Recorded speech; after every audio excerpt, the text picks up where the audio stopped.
Hai teman-teman semuanya, kembali lagi di YouTube channelnya Rosna. Di video kali ini aku akan membuat sayur pakcoy dengan saus tiram.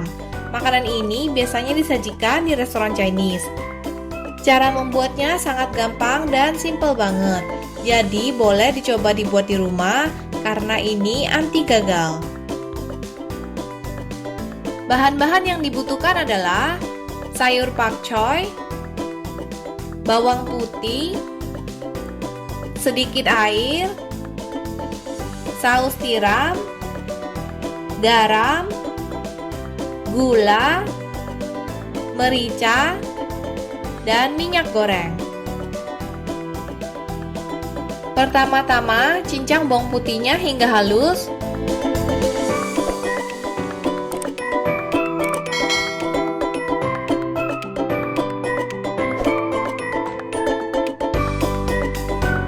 Ambil sayur pakcoy yang sudah dicuci bersih. Pastikan sela-sela sayurnya benar-benar sudah bersih ya. Lalu potong sayur pakcoynya menjadi beberapa bagian. Di sini aku potong menjadi 4 bagian karena sayur pakcoy yang ini agak besar. Kalau sayur pakcoy teman-teman gak gitu besar, bisa dipotong menjadi 2. Atau kalau kecil gak perlu dipotong sama sekali. Potong sayurnya jangan terlalu kecil dan usahakan ukurannya sama, supaya nanti pas dimasak matangnya bisa barengan. Panaskan air di dalam panci dan tunggu hingga mendidih.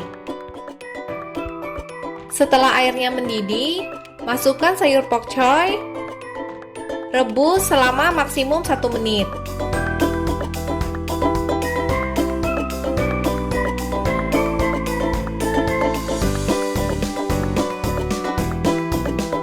Kemudian balik ke sisi yang satunya, rebus kembali selama maksimum 1 menit lagi.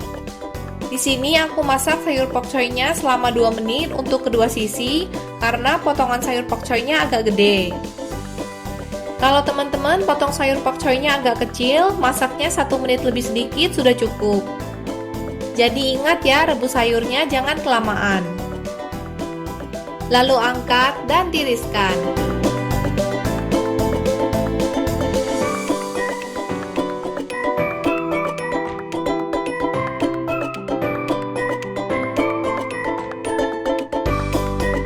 Selanjutnya, aku akan membuat campuran saus tiram. Masukkan minyak goreng ke dalam panci dan panaskan dengan api sedang. Masukkan juga bawang putih. Tumis hingga warnanya berubah menjadi agak kecoklatan.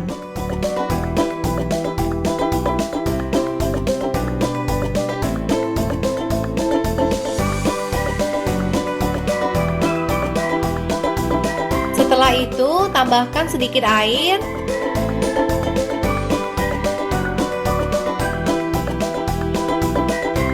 saus tiram,